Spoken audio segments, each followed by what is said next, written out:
সালামু আলাইকুম। স্বাগতম জানাচ্ছি আমার ইউটিউব চ্যানেলে। নিশ্চয়ই তোমরা ভালো আছো, সুস্থ আছো। আলহামদুলিল্লাহ, আমিও তোমাদের দোয়ায় আমি সবাইকে নিয়ে ভালো আছি। শুকরিয়া মহান রাব্বুল আলামিনের কাছে। আবার চলে এলাম তোমাদের মাঝে সুন্দর নতুন একটি ভিডিও নিয়ে। আমাদের শ্রদ্ধাভাজন সম্মানীয় বড় ভাই ভাবি তাদের বাসায় বেড়াতে যাচ্ছি, সেই উপলক্ষে একটু সামান্য আয়োজন।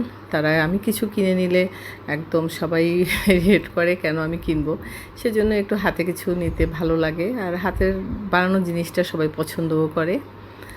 এই তো তারই চলছে আয়োজন। একটু ছানার পুডিং করলাম, একটু সামান্য তোমাদের মাঝে একটু শেয়ার করলাম, যেহেতু আমরা সবাই পারি, তারপরও কিছু একটা আলাদা তো থাকি, নয়তো একরকম কেন হয় না, সেজন্যই। আর সাথে আমি এই পাতা পিঠা, গজা পিঠা, যেটা বলে পাতা গজা পিঠাটাই বলি আমরা এটাকে, খুব ভালো লাগে, এই জন্যই বানানো। আর তোমরা নিশ্চয়ই এতদিনে ভালো ছিলে আমার বন্ধুরা। আমি একটা ভিডিও দিই, দেখা যায় যে আমার একটু সাবস্ক্রাইব বাড়বে, লাইক বাড়বে, প্রতি ভিডিওতে একটা কমে। জানি কে করছো বা কেন করছো, কারা করছো, সবাইকে একটু সাপোর্ট করি, একটু ভালো লাগা থেকে, মনটা বড় থেকে, তাই না? আর রিজিকের মালিক আল্লাহ, কার রিজিক কোথা থেকে আসবে সে সম্পূর্ণ বিধাতাই জানে। কারোর রিজিক কেউ আসলে আটকে রাখতে পারে না। শুকরিয়া মহান রব্বুল আলামিনের কাছে, যেভাবে আমাদের রেখেছেন এই সমাজে, যেভাবে সম্মানের সাথে বাঁচতে চাই, সবাইকে সম্মান দিতে চাই, সেটাই যেন আল্লাহ একটু কবুল করেন। আর কি বলবো, আর তোমাদের জন্য সেই দোয়া। সবাই ভালো থাকো, সব বন্ধুরা, সব আপনজনরা, সব আত্মীয় স্বজনরা। হয়ে গেল আমার এই জিনিসগুলো, এখন চলে যাওয়ার পালা। আসলে কি বলবো ওনাদের কথা, না বললেই নাই। দুইজন ভাইয়া ভাবি, দুজনের পরিপূরক। আমাদের মেজো ভাবি বলেই ডাকি আমরা, পাপিয়া ভাবি, ইলিয়াস ভাইয়া, মানে মিলন ভাইয়া বলি আসলে। এই যে সব চলে এসেছি আমাদের পরিবারের নতুন জামাইদের, তার পরিবারের সাথে আমাদের বোনদেরকে বলা আলহামদুলিল্লাহ অনেক সুখী একটা পরিবার, অনেক পরিপূরক, দুজনার। সেই ছোটোবেলা থেকে ভাইয়া ভাবিকে দেখি, মনে করেন যে খালাতো ভাই বলতে হয় যে আপন ভাই, মা বাবা যেমন একটা সম্মানের জায়গায়, তারা ঠিক সেরকম একটা সম্মানিত জায়গায় আমাদের সবার মনে। আলহামদুলিল্লাহ 3 ছেলে ভাইয়া ভাবির, আলহামদুলিল্লাহ অনেক মানবিক, অনেক উদার মনের, অনেক ভালো ছেলেগুলো। আর কি বলবো বাসার কথা, কোত্থেকে দেখাবো, কোত্থেকে শুরু করব, আমি বুঝে উঠতে পারছি না কোথা থেকে ভিডিওটা করব।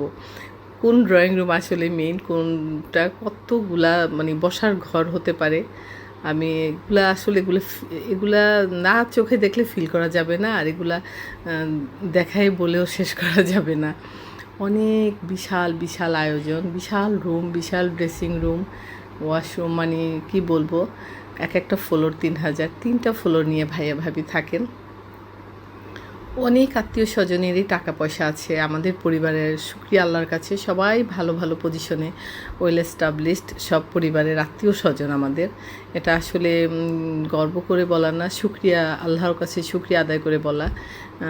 এরকম বড় মানুষরা আছেন, কিন্তু টাকা পয়সা সবারই ব্যাংকে আছে, কে কারটা দেখে। এই যে একটা আয়োজন, ভাইয়া ভাবি এরকম একটা বাড়ি করেছেন, আমরা আসছি দেখছি, এটা যে কতটা দোয়া, কতটা ভালো লাগা, ভালোবাসা, এটা বুঝিয়ে বলতে পারবো না। অনেক আয়োজন, অনেক কিছু করেছেন যা বলার নয়। তারপরও এতগুলা মানুষের দোয়া, ভালোবাসা ছিল। ইনশাআল্লাহ তাদেরকে আল্লাহ পাক আরও অনেক ভালো রাখবেন, সুস্থ রাখবেন, এবং তাদের আয়ুনতি আর বাড়াই দিবেন অবশ্যই। আর এত মানবিক, এত উদার মনের তারা, মানুষের সামাজিক, এটা না বললেই নয়। ভাইয়া ভাবির কথা, আত্মীয় স্বজনের মধ্যে তাদেরকে আমরা দেখি। বললাম না, সেই ছোটোবেলায় আমি প্রথম ভাইয়া ভাবির বাসায় থেকেছি, চিটাং থেকে, বড়পুর বাসা থেকে, ওখান থেকে ভাবির বাসায় আমাকে রিসিভ করেছে, ওখানে ভাবির বাসায় ছিলাম, তারপর মণিপুর বাসায় গিয়েছি। কত স্মৃতি এদের সাথে আমাদের, এটা বলে শেষ করতে পারবো না। অনেক ভালো লাগা, ভালোবাসা। এই যে আমরা সবাই খাচ্ছি, বোনরা, ভাবি, আমার বড় কন্যা চলে আসলো। আসলে মানুষের বললাম না, মন, মেধা, মনন, মানসিকতা, উদারতা, এটা বলে শেষ করতে পারবো না। আর অসম্ভব ভালো রান্না তার তার তার ডিরেকশনে তার বুয়ারা রান্না করে, কিন্তু ভাবির সম্পূর্ণ ডিরেকশন থাকে, শেখানো থাকে। আর সেই স্বাদ একই রয়েছে।